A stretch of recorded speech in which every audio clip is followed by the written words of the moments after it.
아멘. 여러분, 사람들은 왕을 좋아합니다. 왠지 아십니까? 국민의 생명과 재산을 보호해주고 전쟁이나 위기 상황 왔을 때 왕이 대신 나가서 협상도 하고 책임도 지고 전쟁도 하거든요. 그런데 정작 그 왕이 내 왕이 된다는 건 좀 두려워합니다. 부담스러워합니다. 오늘날도 그런 것 같습니다. 우리가 하나님 앞에 예배하고 기도는 하는데요, 하나님이 나의 왕이시다, 이게 좀 부담이 돼요. 왜냐하면 늘 내 삶을 주관하시고 내 삶을 명령하시고 다스린다고 하는 것은 뭐 의미상으로는 좋게 받아들일 수 있지만 구체적으로 삶 속으로 들어가 보면 좀 부담스럽지 않을 수 없다는 거죠. 오늘 종료주일로 지킵니다. 예수님의 예루살렘 입성을 기념하는 날인데요, 이날은 단지 낙이 타고 오신 예수님을 소개하는 것이 아니라 이제 왕이 그 예루살렘 성에 오셨고 그 왕의 통치가 시작되는 굉장히 의미 있는 순간을 보여주고 있습니다. 이 모습은 우리가 요즘 리딩 지저스를 통해서 지금 역대상까지 말씀을 읽어왔는데요, 역대상 말씀에 나오는 언약궤의 예루살렘 입성과 예수님의 예루살렘 입성과 연결되는 장면이 있더라는 것입니다. 제가 이번 한 주간 말씀을 묵상하면서 이 언약궤는 하나님의 임재를 상징하고요, 예수님은 하나님의 본체시잖아요. 그래서 빌립보서 2장 6절 8절 보면 그는 근본 하나님의 뭐라고요? 본체, 사람의 모양으로 나타나신 분이다 라고 말씀합니다. 그래서 역대상의 언약궤 입성과 마태복음의 예수님의 입성은 서로 다른 시대 다른 방식이었지만 본질은 같더라는 것입니다. 하나님은 언제나 당신의 백성에게 가까이 오십니다. 오늘도 예배를 통해서 하나님이 저와 여러분의 삶 속에 가까이 오실 수 있기를 예수님의 이름으로 축복합니다. 특별히 아프고 병든 육신에도 하나님 가까이 오시면 치유의 은혜가 나타나는 줄 믿습니다. 여러분, 예수님이 낙이 타고 예루살렘 성에 오신 것처럼 하나님 오늘 또 우리를 향해 오십니다. 우리는 그럼 어떻게 그분을 맞이해야 할까요? 첫 번째, 준비가 필요합니다. 준비. 다윗은 이전에 언약궤를 옮기려다 실패한 경험이 있습니다. 여러분, 지난주 이걸 보셨죠? 13장에 보면요, 법궤를 옮기려다가 실패합니다. 이것은 하나님의 율법을 무시한 채 사람의 편리함을 선택한 결과였습니다. 그 결과가 뭐였습니까? 우사가 오바를 하다가 하나님의 진노하심으로 그 자리에서 죽고 말았습니다. 준비되지 않은 인간의 방식, 인간적인 생각이 얼마나 하나님 임재 앞에 위험한 것인지를 보여주는 사건이라 할 수 있습니다. 이후 다윗은 언약궤를 옮기기 위해 다시 사람들을 불러 모으는데요, 지난 심패를 반성하면서 이제 준비를 합니다. 오늘 읽은 말씀 12절인데요, 그들에게 이르되 너희는 레위 사람의 지도자이니 너희와 너희 형제는 몸을 성결하게 하고 내가 마련한 곳으로 하나님의 이스라엘의 하나님 여호와의 궤를 메어 올리라. 여러분, 여기 보면은 준비가 나옵니다. 레위 사람, 그죠? 그 다음에 성결하게 하고 내가 마련한 예비한 곳으로, 이렇게 그 궤를 준비합니다.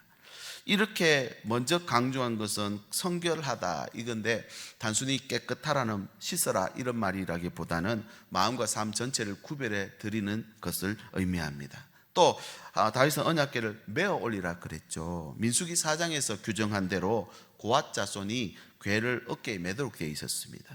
여기 중요한 의미가 있는데, 하나님의 임재는 인위적인 방법이나 어떤 기계나 수레를 통해서 옮겨지는 게 아니라 준비된 자리를 통해서 옮겨진다는 것입니다. 하나님은 그래서 준비된 곳에 임재한다라고 되어 있습니다. 왜 준비가 필요한가요? 하나님은 아무데나 임재하시지 않습니다. 레위기서 11장 45절에 보니까 내가 거룩하니 너희도 어떻게 하라고요? 거룩해야 돼요. 거룩은 구별이거든요. 구별이 필요하다. 거룩하신 하나님을 맞이하려면 이런 준비가 필요합니다. 준비 없이 맞이하면 어떻게 될까요? 실패하는 거예요. 여러분, 앞에 우사를 통해서 옮기려다가 실패했죠.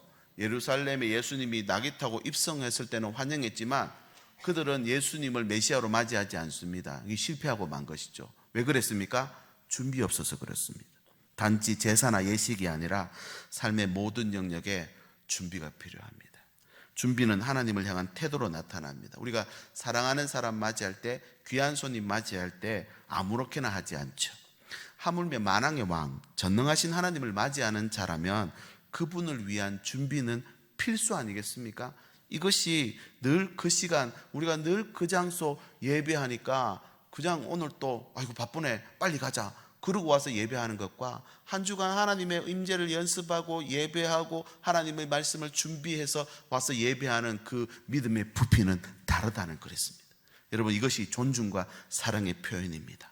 준비 없는 임재는 하나님의 심판으로 다가왔더라는 것입니다. 언약궤는 수레를 싣고 옮기려다가 생긴 일을 보십시오. 준비 없이 메시아를 맞이했던 이 유대인들을 보십시오. 준비되지 않은 상황에 나타났던 결과였습니다. 이런 일은 우리 일상에도 나타납니다. 인생은 누구나 중요한 순간을 경험하게 되어 있습니다. 그런데 이 순간들이 아무리 중요해도요, 준비 없이 맞이하면 절대 원하는 결과를 얻을 수 없습니다. 시험을 준비하지 않은 채 시험장에 들어간 학생의 결과는 보지 않아도 뻔하겠죠. 면접하는 날 면접을 준비하지 않은 구직자, 결혼하는데 결혼을 준비하지 않은 채로 사람을 만나는 것, 직분도 마찬가지입니다. 직분을 받는데 준비하지 않고 직분을 받게 되면 어떻게 될까요? 이 모두는 기회였을지는 모르겠지만 준비되지 않았기에 준비 없으면 실패로 끝날 가능성 높습니다. 기도 응답도 마찬가지입니다. 여러분, 기도 응답도 준비되어 있는 곳에 응답이 있으면 하나님의 놀라운 역사가 일어나는 줄 믿으시기 바랍니다.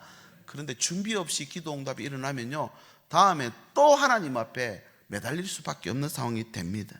하나님 만나고 하나님의 임재를 제대로 경험하고자 한다면 우리는 단지 기다리기만 할 것이 아니라 반드시 준비하는 시간이 필요합니다. 준비 없이 행해지는 예배, 준비 없이 우리 지금 교육부 사역자들 많이 계시죠? 준비 없이 드려지는 사역에는 하나님이 합당하게 받으실 만한 것이 못 됩니다. 특히 오늘 말씀에 레위인 사람들 선결하게 하라라는 명령은 하나님의 일을 감당하는 자들에게 요구하시는 그 분별, 준비를 말하고 하십니다. 하나님의 임재가 인간의 헌신과 책임을 통해서 우리 가운데 들어오신다는 뜻입니다. 그냥 하나님이 아무데나 들어가지 않는다는 거죠. 성경에 보면요, 하나님은 초월적이십니다. 그러나 그분의 그 초월적 임재는 반드시 준비된 사람, 준비된 장소에 들어간다는 것입니다. 여러분, 하나님은 거룩하고 구별된 자를 통해서 그렇게 일하시는 모습을 성경 말씀을 통해 우리가 봅니다. 그래서 열정만으로 하나님을 섬길 수 없습니다. 준비가 필요합니다. 예배는 형식이나 시간의 문제라기보단 준비된 태도의 문제입니다. 예배 준비, 말씀을 담을 그 자세, 찬양과 기도 가운데 우리의 마음이 하나님을 향해 얼마나 열리는지에 따라서 응답의 결과가 달라진다는 것이죠. 오늘날 교회와 성도는 법궤를 옮기는 레위인들처럼 하나님의 말씀과 임재를 세상에 전달해야 될 책임과 사명이 있는 줄 믿습니다. 바라기는 오늘 받은 이 말씀을, 하나님의 임재를 가정으로 가지고 가시기 바랍니다. 자녀들에게 전하시길 바랍니다. 우리가 오늘 또 이번 한 주간 만나는 모든 사람에게 하나님의 임재를 나타내고 증거하는 저와 여러분의 삶 되시길 예수님의 이름으로 축복합니다. 그런 삶을 하나님 지키시지 않겠습니까? 그런 삶을 도우시지 않겠습니까? 하나님의 말씀과 임재를 그렇게 드러낼 수 있는 존재가 되려면 준비가 필요합니다. 다윗은 법궤를 모실 자리를 준비했습니다. 레위 사람들을 성결하게 하고 철저하게 하나님 앞에 준비한 예루살렘 성을 볼 수 있다는 것입니다. 여러분, 오늘 또 준비된 마음으로 예배하시길 바랍니다. 준비된 마음으로 기도하셔서 준비된 곳에 응답 받으셔야죠. 찬양하셔서 오늘 또 우리를 향해 걸어오시는 우리 주님을 꼭 만나게 되시기를 예수님의 이름으로 축복합니다. 두 번째는요, 말씀입니다. 말씀. 하나님의 일을 향한 열정이 아무리 크고 순수할지라도 그것이 하나님의 방식과 어긋난다면 실패할 수밖에 없습니다. 시작은 잘했는데 끝까지 못 간다는 말이에요. 13절 말씀입니다. 같이 읽어볼까요? 시작. 전에는 너희가 매지 아니하였으므로 우리 하나님 여호와께서 우리를 찢으셨으니 이는 우리가 규례대로 그에게 구하지 아니하였음이라 하니. 아멘. 처음 법궤를 옮기는 시도는 수만 명이 지켜보는 가운데 정말 열정적인 분위기 속에 이루어졌지만 하나님의 율례를 따르지 않고 새 수레에 운반하다가 결국은 사고가 나고 말았죠.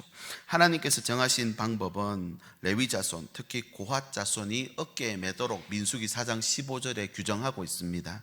다윗은 이후에 말씀대로 하나님의 임재를 맞이하는 장면을 오늘 볼 수 있는데요.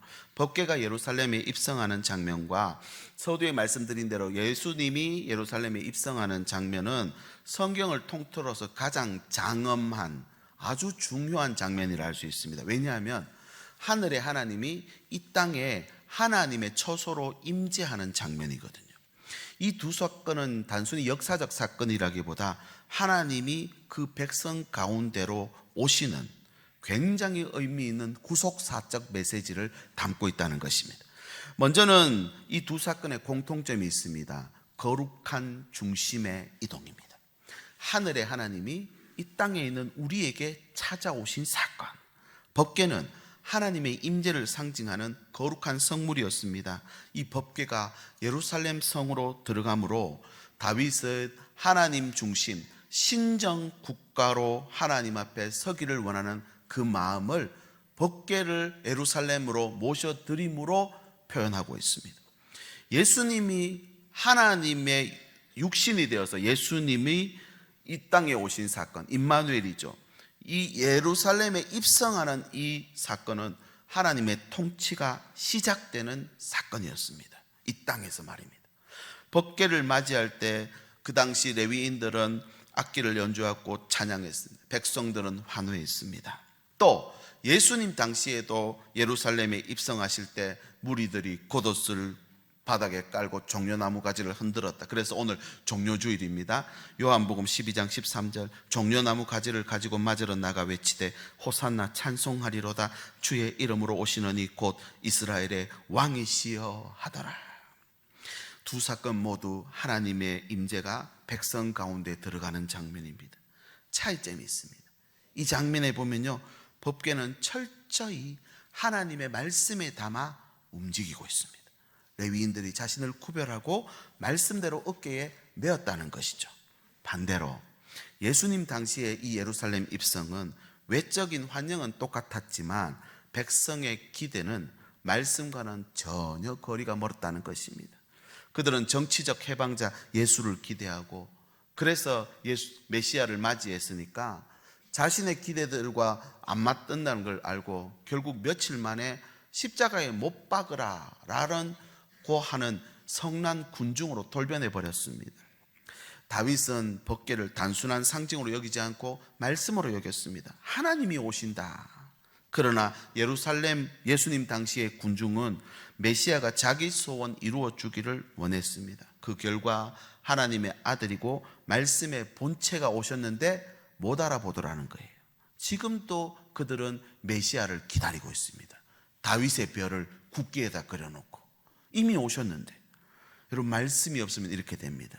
하나님의 임재를 오해하고 왜곡하게 됩니다. 무리들은 예루살렘의 예수님의 입성을 오해했습니다. 정치적 메시아 로마의 압제로부터 우리를 해방시켜줄 소원 성취의 대상으로 본 것이죠. 여러분 하나님을 소원 성취의 대상으로 본다는 것은 요술 램프의 진이로 보는 것과 도깨비 방망이 좀 밖에 생각하지 않는 것과 같은 것입니다. 오늘 우리가 하나님이 일을 하면서도 마찬가지입니다. 말씀대로 하고 있는지 점검하지 않으면 이런 사고가 일어납니다. 교회는 사역과 헌신으로 채워지고 움직이죠. 그래서 성도들이 예배하고 기도하고 봉사하고 찬양합니다. 그러나 그 중심에 말씀의 기초가 세워지지 않으면 여러분 사역하면서도 예배 드리면서도 시험 듭니까 안 듭니까? 사고 일어납니까 안 일어납니까? 난다는 거예요. 말씀이 기초가 되지 않으면. 다윗처럼 좋은 뜻과 열심이 있지만 말씀을 따르지 않아 경험했던 실패의 역사를 오늘 우리 삶 속에서도 반복되는 경우가 있다는 것입니다. 그런데 보십시오. 다윗은 금방 고쳤죠. 여러분 이 시대는 말씀보다 내 경험, 내 지위를 우선하는 시대입니다. 내가 이런 자리에 있는데 내가 이런 경험을 갖고 있는데 지금까지 그렇게 왔는데 이렇게 되면 말씀으로 돌아가기가 쉽지 않습니다. 원하고 바라는 대로 일이 되지 않으면 결국 말씀으로 돌아가라는 신호로 받아야 되는데 그냥 떠나버리고 마는 것이죠. 마음이 상하니까, 기분이 상하니까. 여러분, 왜 말씀대로 해야 될까? 오늘 세 가지 여러분 적용을 하고자 합니다. 첫 번째 뭐냐면요, 말씀은 하나님이 임재를 가져오는 통로입니다. 말씀. 오늘 또 저와 여러분에게 말씀이 있다면 이 말씀이 하나님의 임재가 열리는 통로가 되시는 줄 믿으시기 바랍니다. 그분께 나가는 길은 오직 말씀 안에서 가능합니다. 아멘이십니까? 하나님의 임재는 말씀으로 옵니다. 두 번째는요, 말씀은 임재를 담는 뭐라고요? 그릇이라는 그릇. 그릇이 없으면 말씀을 담을 수가 없어요. 하나님의 임재를 담을 수가 없다는 거예요. 하나님의 임재가 아무리 있어도 여기를 떠나가면 임재가 없어지는 거예요. 그런데 말씀이 있으면 그 임재를 담아서 가정으로, 자녀에게, 내가 만나는 모든 사람에게, 심지어 내가 아파하고 힘들어하는 그 현장에 말씀이 있으면 하나님이 임재 가지고 갈 수 있다는 것입니다. 여러분, 이게 말씀은 임재를 담는 그릇이라는 뜻입니다. 세 번째는 말씀은 임재를 지속시킵니다. 감정은 순간적입니다. 기분은 아침 다르고 저녁 다릅니다. 그런데 말씀은 지속하게 만듭니다. 임재는요, 열정과 환호가 아닌 말씀 따라 사는 삶 속에서 이어진다는 것이죠. 말씀 없는 신앙은 신학 성경에 뭐라고 합니까? 모래 위에 지은 집과 같다. 오래 가지 못한다는 거죠. 하나님의 일을 하면서도 내가 말씀을 따르고 있는지, 그 말씀에 순종하고 있는지 반드시 점검이 필요합니다. 그래서 여러분, 말씀이 있으면 그 사람이 어떤 말을 해도 어떤 행동을 해도 시험 들지 않아요. 하나님의 말씀이 없구나 생각하면 아이고, 말씀이 없어서 그러네, 나는 말씀을 가져야지, 이렇게 여러분 서로 바라보며 거울 삼을 수 있다는 것이, 하나님의 이름으로 자신의 방식대로 신앙생활 하면요, 결국은 시험에 들고 사고가 나타납니다. 말씀은 수단이 아닌 기준입니다. 말씀은 신앙의 기초입니다. 그래서 무엇보다도 말씀을 알아야 됩니다. 하나님의 은혜를 체험하고 하나님의 응답을 체험하는 것보다도 말씀이 내 안에 많아져야 됩니다. 그럼 말씀이 많이 하는 게 좋습니까? 적게 하는 게 좋습니까? 많이 알아야 돼요. 그래서 올해도 리딩 지저스, 창세기부터 요한계시록까지 여러분, 우리가 진도를 딱 정해드리면서 매주마다 하나님의 말씀을 읽도록 매일마다 읽을 수 있는 자료를 보내드리고 주일 설교조차도 그 진도를 따라 성경 말씀에 맞추어서 가고 있습니다. 왜 그렇습니까? 말씀이 중요해서 그렇습니다. 여러분, 사람보다도 하나님의 말씀을 만날 수 있기를 예수님의 이름으로 축복합니다. 이 말씀 안에 여러분 통로가 있습니다. 말씀을 담을 수 있습니다. 하나님의 인재를 담을 수 있죠. 그리고 이 말씀은 나를 계속 지속시키는 힘이 있다는 걸 여러분 꼭 기억하시고, 어떤 실패와 좌절의 순간에도 여러분 말씀을 회복하는 기회로 삼으셔야지, 안 된다고 포기하시면 안 된다는 겁니다. 내가 실패했을 때 그것을 하나님 말씀으로 돌아가는 기회로 삼아야 됩니다. 그렇게 되면요, 어떤 곳에서도 여러분 말씀이 있으면 임재를 가져올 수 있습니다.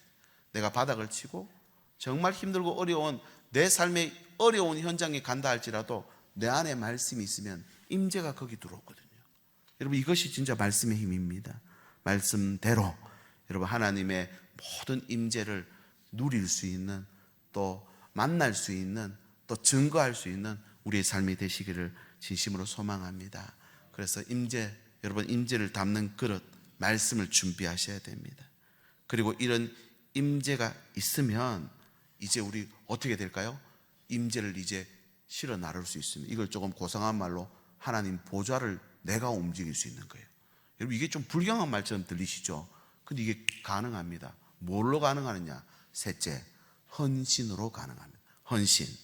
어깨에 궤를 맨다는 것은 하나님의 임재를 사람이 감당한다는 의미인데요, 임재는 건축 구조물이 아니라 사람의 인격 위에 머무른다는 거죠. 레위인의 이 어깨는 하나님의 거룩을 짊어지는 헌신의 상징.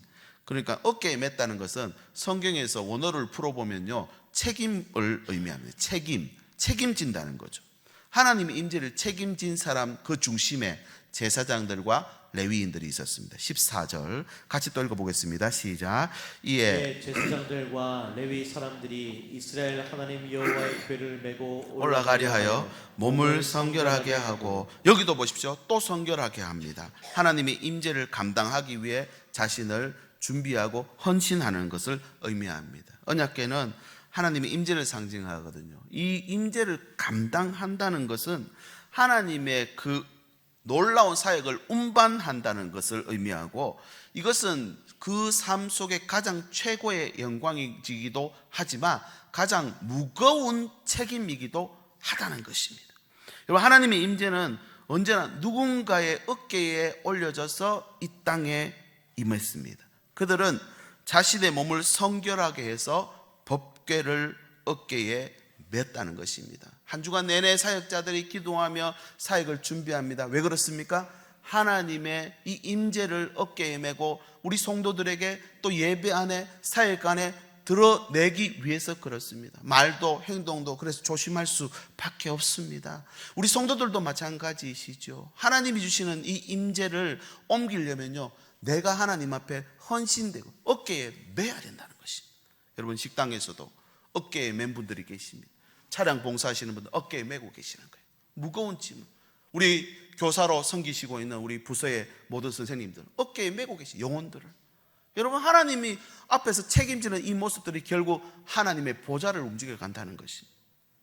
예수님께서 예루살렘 입성하실 때도 나귀 타고 들어오셨죠. 당시 나귀는 짐을 옮기는 수단이었습니다. 그래서 나귀를 탔다는 것은 짐을 옮겨진다라는 그런 의미를 가지는데요, 예수님이 단지 예루살렘 환영을 받기 위해서 오신 것이 아니라 온 인류의 죄를 짊어지기 위해 책임지려고 오셨다는 의미를 가지고요, 그래서 예수님이 골고다 올라가실 때 십자가를 어깨에 메고 올라가신 그것도 주석을 살펴보면요, 하나님의 아들 예수님이 이 땅의 모든 죄를 책임지고 올라가셨다는 것을 말하고 있습니다.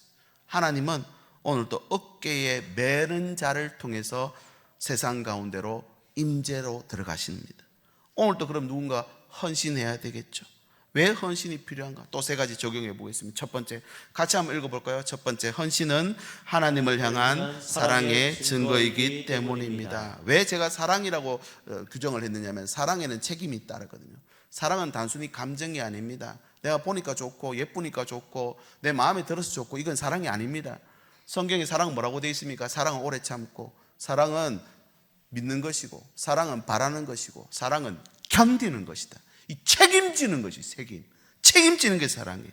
부모는 자녀를 위해 기꺼이 수고하고, 누군가를 우리가 사랑하게 되면 그 사람에게 시간과 마음을 쏟게 되어 있습니다. 그게 헌신으로 나타나는 것이죠. 마찬가지로 하나님의 향한 진심이 사랑이라면 헌신으로 반드시 나타나게 되어 있습니다. 여러분, 하나님 어느 정도 사랑하십니까? 내가 무엇을 감당하고 있는가가 하나님을 사랑하는 깊이와 크기를 가늠할 수 있을 것입니다. 사랑의 증거라는 거예요. 두 번째 또 읽어볼까요? 시작. 헌신은 하나님의 영광을 옮기는 통로입니다. 어깨에 메었을 때에 목적지에 다다를 수 있었고 목적을 이룰 수 있었습니다. 하나님의 임재는 아무에게나 올려주지 않습니다. 말씀대로 순종해 기꺼이 그 무게를 책임질 때에 하나님의 영광이 그를 통해 옮겨진다는 것입니다. 세 번째, 같이 또 읽어볼까요? 시작.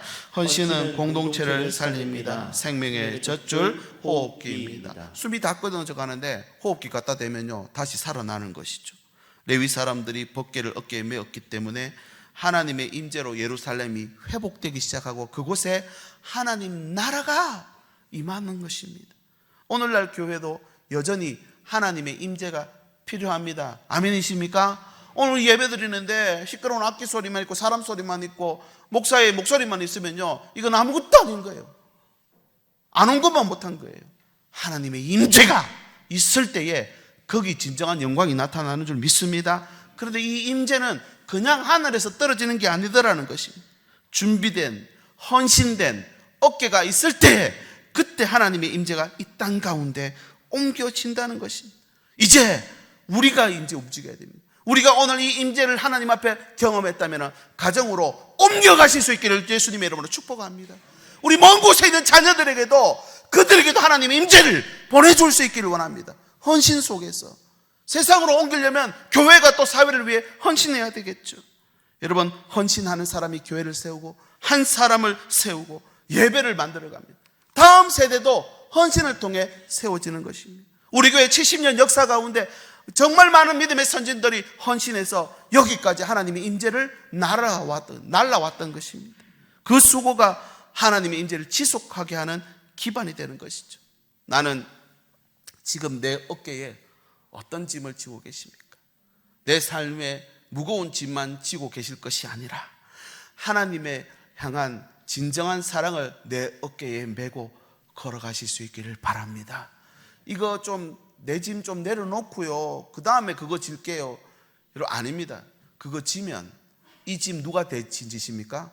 수고하고 무거운 짐진 자들아 다 내게로 오라, 내가 너희를 쉬게 하리라.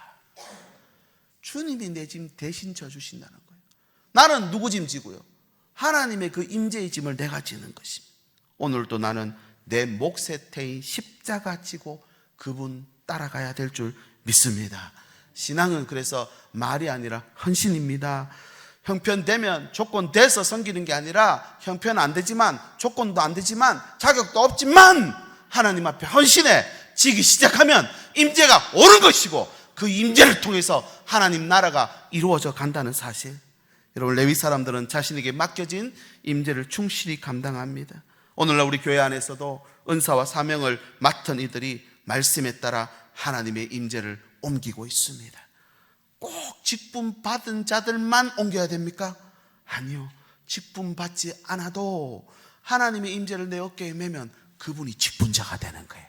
그분이 하나님의 사람이 되는 것입니다.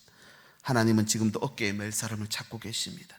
말씀 따라 책임지고 헌신할 자, 하나님의 영광을 옮길 수 있는 자를 하나님이 찾고 계세요. 레위인처럼 준비되시고 말씀을 담는 그릇이 되시고 말씀을 지속할 수 있는 여러분 임재를 하나님 앞에서 세워가는 우리 교회와 가정 다 되시기를 바랍니다. 여러분, 이사야서 6장 8절 보십시오. 주께서 이르시되 내가 누구를 보내며 누가 우리를 위하여 갈고 하시니 그때 내가 이르되 내가 여기 있나이다. 나를 보내소서. 누가 나를 위해 갈까? 나를 보내소서. 그 헌신에 하나님의 임재, 하나님의 보좌가 옮겨집니다.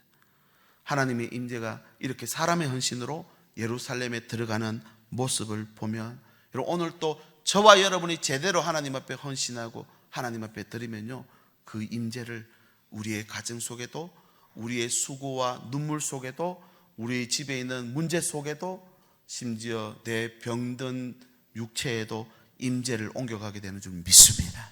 하나님의 터치, 하나님의 임재가 있으면 여러분 그곳에 하나님 나라가 완성되는 것이죠. 이제 우리 차례입니다. 주님을 맞이할 준비가 되셨습니까? 말씀을 담을 그릇을 준비하시고 그 하나님의 임재를 어깨에 맬 책임을 오늘도 주님 앞에서 수행할 수 있기를 바랍니다. 우리 지지난 목장 활성화를 위해서 작은 예배, 여러분 장소를 열고 재정을 드리고 헌신하신 분들에게 진심으로 하나님의 축복의 말씀을 전하고 싶습니다. 여러분의 어깨 위에 하나님의 임재가 있을지어다. 여러분 사역을 메시고 주님이 아파하는 가정을 메시고 주님이 힘들고 정말 주님이 바라보는 그 영혼을 내 어깨에 메고 오늘도 하나님의 보좌를 움직이는 헌신이 있는 저와 여러분의 삶이 되시길 예수님의 이름으로 축복합니다. 이제 말씀을 정리하겠습니다. 그가 우리를 향해 걸어오십니다. 예루살렘을 향해 걸어오셨다는 것은 하늘 보좌의 중심이 이 땅으로 옮겨졌다는 것이죠. 화려한 입장이 아니라 준비와 헌신과 말씀을 통해 이루어졌다는 것입니다. 이 땅의 믿음의 선진들은 그 어려운 시간들을 예배에 목숨 걸었고 말씀 중심으로 살았으니 이단이 있기는 있지만 이단이 힘을 못 냅니다. 헌신과 자원함이 있기 때문에 이 땅에 6만 개 교회가 서 있는 것입니다. 이것이 교회의 모습뿐만입니까? 이 전 세계 앞에서 서 있는 대한민국의 위상이 그때 헌신입니다. 우리 민족이 열심히 안 살았던 거 아니죠. 제가 자료 찾아보니까 반만년 역사 동안 1000번 넘는 민족의 멸절의 위기가 있었더라고요. 멸절의 위기. 그 위기 가운데서도 그 믿음의 선진들은 열심히 살았지만 결국 압제에 시달렸죠. 근데 보십시오. 복음이 이 나라를 살린 것입니다. 이 나라를 바꿔버린 것입니다. 복음이 뭡니까? 하나님의 임재잖아요. 선교사들이 하나님의 임재를 이고 이 땅에 들어와서 임재를 전달했더니 그 임재를 받은 우리가 살아난 것입니다. 믿음의 선진들이 그렇게 살았으니 가정이 복을 받고 나라가 복을 받은 것이죠. 우리 장로님 오늘 기도해 주셨지만 지금 우리나라가 위기를 합니다. 우리나라 근데 위기에 강합니다. 아멘이십니까? 근데 이 위기도요, 여러분 불안해할 것이 아니라 하나님의 임재의 기회로 삼으면 됩니다.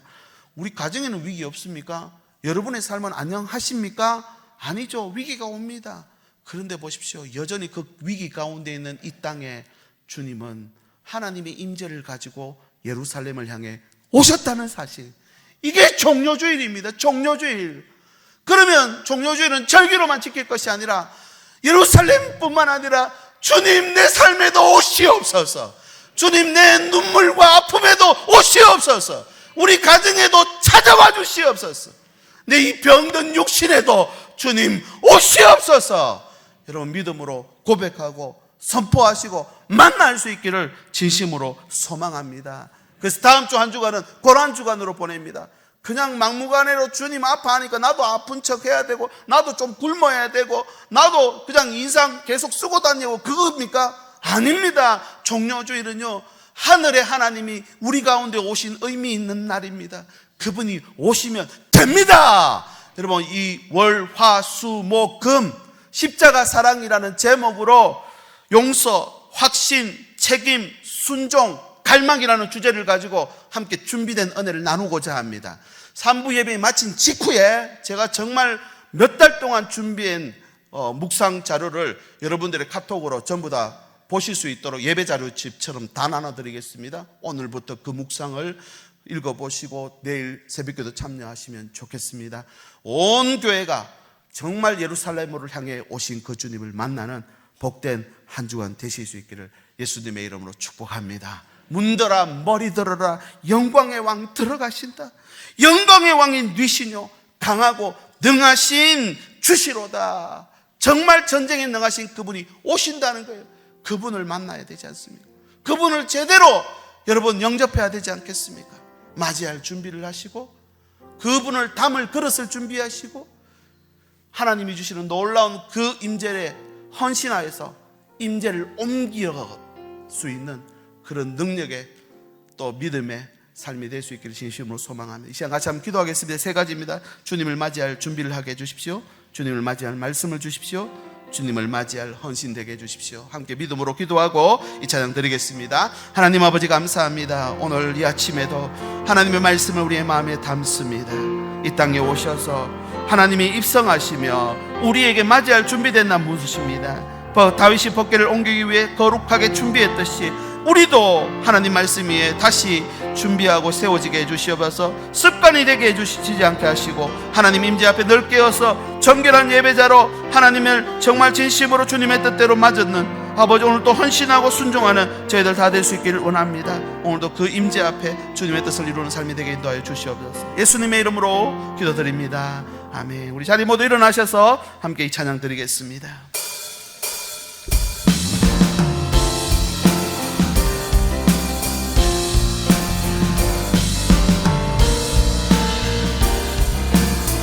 믿음으로 선포합시다. 문들아 머리 들어라. 들릴지어다 영원한 문들아. 영광의 왕 들어가시도록 영광의 왕. 우리 다시 한번 선포합시다. 문들아 머리 들어라. 문들아 머리 들어라. 들릴지어다 영원한 문들아.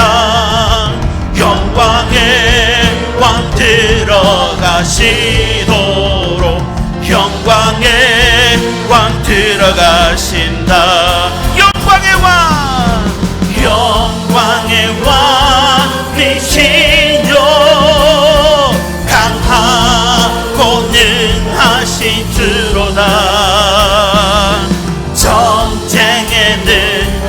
위대하신 주시라. 다 찬양 위대하. 우리는 손 높이 들고 왕께 만세, 왕께 만세, 왕께 만세. 전쟁은 영광의 왕이라. 자, 우리 한 번 더 선포합시다. 영광의 왕이시뇨, 영광의 왕이시뇨. 강하고 능하신 주로다. 전쟁에 능하신 주시라. 다 찬양. 우리 다시 한번 선포합니다. 왕께 만세, 왕께 만세, 왕께 만세. 당신은 영광의 왕이라.